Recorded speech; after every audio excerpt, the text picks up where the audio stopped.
Ya, amat menyedihkan sekiranya ada ahli keluarga kita yang meninggal dunia disebabkan COVID-19 ini. Apa yang lebih meruntun jiwa, apa yang lebih menyedihkan, bukan sahaja kita tidak boleh menatap wajah orang yang kita sayang itu di hospital, tetapi di perakhirannya untuk pengurusan jenazah pun memang kita tidak boleh untuk melakukan proses tersebut. Kadang-kadang kita sebagai orang terdekat, contohnya macam anak kan, kita kadang mengimpikan kan, di penghujung nanti mak ayah kita meninggal dan sebagainya. Betul. Kita lah nak jadi orang yang kata tu nak mandikan jenazah, nak solat jenazah, nak turun di liang lahat mengambil jenazah kan. Tapi itulah dia. Kita kena faham, kita kena redha tentang perkara ini kan. Jadi bagaimana untuk kita meletakkan satu garis keredaan itu terhadap pemergian orang ataupun insan yang disayangi. Tidak kiralah disebabkan COVID-19 ini ataupun mungkin ibu bapa berada di luar negara, kita terpaksa bekerja kan. Jadi kematian ini berlaku bila-bila masa saja kalau Allah kata ianya berlaku. Jadi kita terus saja ingin mendapatkan sedikit sebanyak pandangan dan juga nasihat daripada Ustaz Muhammad Zarifi Muhammad Daud yang kini bersama dengan kita melalui panggilan video. Masya Allah, apa khabar Ustaz? Alhamdulillah, apa khabar ni? Alhamdulillah, baik-baik. Sihat. Tak lambat lagi kan nak cakap Semayan Raya. Masya Allah, mudah-mudahan Allah berkati kita semua. Amin, amin, insya-Allah. Ustaz, kita bercerita tentang keredaan Ustaz. Pastinya susah untuk kita reda dalam situasi yang amat memeritkan, meruntun jiwa. Mungkin seperti mana yang kita kabarkan tadi, pemergian seorang insan, lagi-lagi mak ayah kita yang kita rasa macam kita nak berada di sisinya sampailah di saat hembusan nafas terakhir itu. Tapi bagaimana Ustaz untuk mendapatkan keredaan itu? Bismillahirrahmanirrahim. Assalamualaikum warahmatullahi wabarakatuh. Anim, Fadli dan sahabat penonton sekalian. Tentu sekali apabila kita tonton sejak tadi saudara Syahrin Anas Ibrahim, Allah Ta'ala uji beliau dan keluarga dan ramai lagi sahabat-sahabat kita yang menerima ujian ini. Yang pertama sekali kita berbalik kepada ingatan dan juga nasihat baginda Rasulullah sallallahu alaihi wasallam. Apabila Allah Taala memberikan ujian kepada kita, itu tandanya Allah Subhanahu wa taala berkehendakkan kebaikan kepada kita. Jadi apabila kita diuji dengan ujian yang berat ini, tentu sekali kita banyak berdoa, Allahumma ajurni fi musibati wa akhlif li khairan minha. Wahai Allah, Engkau anugerahkanlah pahala kebaikan kepada aku atas ujian musibah ini, dan Engkau gantikanlah kepada aku perkara ataupun sesuatu yang lebih baik daripada perkara ini. Baik, apabila kita ada ahli keluarga kita, sama ada ibu ayah, adik-beradik dan seumpamanya yang pergi meninggal dunia ke rahmatillah dengan asbab sakit COVID ini, jadi seperti yang Anim dan Fadli sebut tadi, ada beberapa halangan tertentu. Tentu sekali lah dari aspek kesihatan, kita tak boleh nak memburuskan jenazah, tetapi kita yakin dan kita letakkan kepercayaan, alhamdulillah di Malaysia sistemnya sangat baik sekali bagaimana pihak KKM, Kementerian Kesihatan Malaysia bersama dengan pihak yang berwajib yang lain, contohnya Jabatan Agama Islam Negeri-Negeri dan seumpamanya, akan menguruskan jenazah ahli keluarga kita itu dengan cara yang paling terbaik, yang paling sempurna. Mereka akan sempurnakan bagi pihak kita. Jadi kita bersyukur. Cumanya, Anim dan Fadli, apabila ahli keluarga kita ataupun sahabat anda kita meninggal dunia dengan asbab COVID, sebenarnya kita boleh juga melakukan salat jenazah secara gaib. Dalam mazhab kita, mazhab Syafi'i, ada disebut pandangan sekiranya terdapat keuzuran. Sebagai contoh, kita tak dapat nak fardhi salat jenazah dengan asbab hari ini PKP dan sekatan pergerakan penuh, dan juga dengan asbab protokol kesihatan kerana membahayakan aspek kesihatan kita ini. Jadi dalam garis panduan yang diberikan oleh para ulama, khususnya dalam mazhab Syafi'i, membenarkan kita untuk melakukan salat jenazah gaib. Kita berada di rumah, kita salat jenazah gaib, kaifiatnya sama sahaja seperti salat jenazah biasa, 4 kali takbir, dan kita niatkan di awal itu takbiratul ihram, sahaja aku salat jenazah secara gaib kerana Allah Subhanahu wa taala. Jadi ini sahaja aku salat jenazah ke atas mayat ini secara gaib kerana Allah Subhanahu wa taala. Kemudian kita baca surah Al-Fatihah ketika takbir yang pertama. Kemudian takbir yang kedua, kita bersalawat kepada Nabi sallallahu alaihi wasallam. Contohnya salawat dalam salat itulah boleh kita baca Allahumma salli ala Muhammad wa ala ali Muhammad kama sallaita ala Ibrahim wa ala ali Ibrahim sampailah fil alamin innaka Hamidum Majid. Salawat Ibrahimiyah.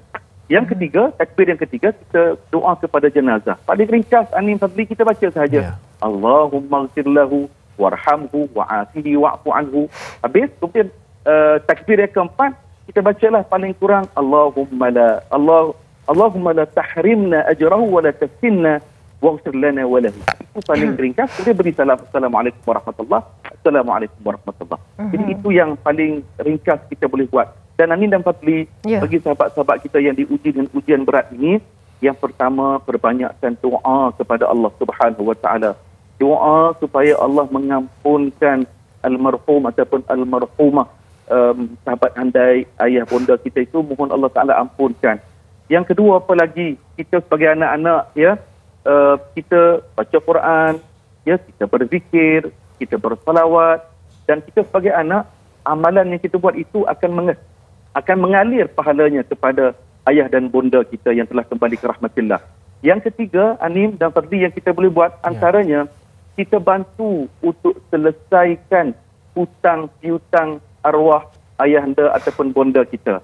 Saya tersentuh sangat apabila saudara Anas sebut tadi, kalau kita ada kereta mewah sekalipun sekarang ini, apabila ayahanda dan bonda telah kembali ke rahmatillah, kita tak dapat nak undur waktu untuk berbakti semula kepada arwah ayah dan bonda kita. Jadi ambil peluang ini, antara yang kita boleh buat, tolong selesaikan hutang piutang ayahanda dan bonda kita ataupun adik-beradik kita sekiranya ada. Yang seterusnya, Adim dan Fadli, apa yang kita boleh buat? Perbanyakkan sedekah. Kita sedekah, kita derma, kita wakaf dan niatkan pahala itu kepada insan yang kita sayang ini. Mudah-mudahan amalannya itu akan mengalir kepada arwah ataupun almarhumah tersebut. Ya, insya-Allah. Okey, baik. Yalah, kadang-kadang kita tak tahu kan, sebab COVID-19 ini benar-benar berlaku dan kita memang tak jangkakan kematian disebabkan COVID-19 ini semakin hari semakin meningkat. Ustaz, ini bagi mereka yang kehilangan ahli keluarga lah, tak kiralah sama ada mak, ayah, suami, isteri, anak dan sebagainya.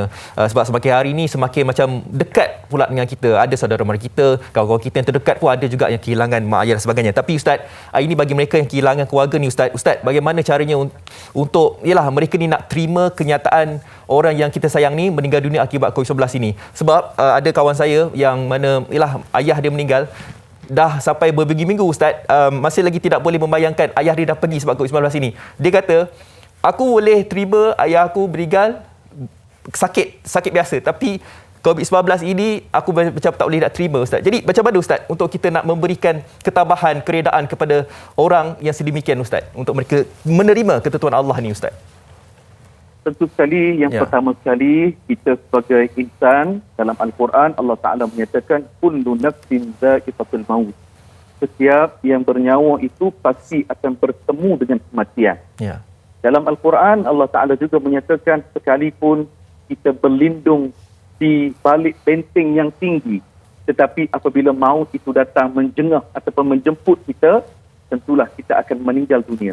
Maknanya akidah kita pasti akan beralih ke stesen yang berikutnya. Alam yang seterusnya itulah alam barzakh ataupun alam kubur dan alam akhirat. Jadi kita pasti akan berdepan dengan kematian. Bagaimana untuk merawat hati kita? Mari kita lihat bagaimana sabda Rasulullah sallallahu alaihi wasallam. Nabi menyatakan kepada kita, barang siapa yang diuji dengan sakit, ya, Allah Ta'ala uji dengan kesusahan, apabila sebenarnya Allah Ta'ala berkehendakkan apa? Allah akan ampunkan dosa-dosa mereka itu. Jadi bagi kita semua, yang pertama sekali, tentu sekalilah dengan asbab COVID-19 ini, harapan kita, doa kita, Allah Ta'ala akan mengampunkan, ya, arwah ataupun almarhumah bonda, ayahanda, adik-beradik dan sahabat anda kita itu, dan tentunya Allah Maha Kasih dan Allah Maha Penyayang. Bagi kita sekarang ini, boleh kita nak bersedih, betul lah, kerana ayah, bonda, siapa yang tak sedih, adik-beradik. Tetapi janganlah lama sangat. Janganlah kesedihan itu menyebabkan kita tak buat apa-apa. Sebaliknya, kita boleh bantu almarhum dan almarhumah di alam sana. Bagaimana? Yang pertama, seperti yang kita kongsikan tadi, banyakkan doa kepada Allah Subhanahu Wa Taala. Nak doa apa?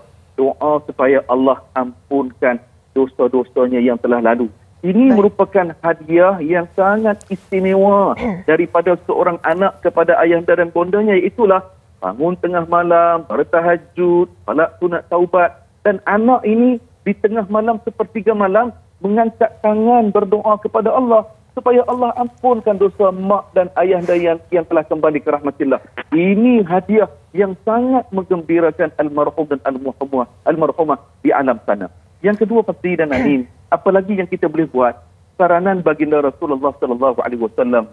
Nabi menyatakan kita yang masih hidup ini elok sangat kita panjangkan silaturahim dengan sahabat karib, sahabat handai, arwah ketika mereka hayat, ketika mereka hidup dahulu. Jadi antara yang kita boleh buatlah ya. Saya Fadli dan Anin, bila saya tonton di MHI, kita lihat bagaimana ada keluarga-keluarga almarhumah ataupun keluarga bekas pesakit COVID yang telah pun sembuh. Apa yang mereka buat? Antaranya mereka hantar juadah makanan kepada para petugas yang menjaga mereka di dalam ward ya.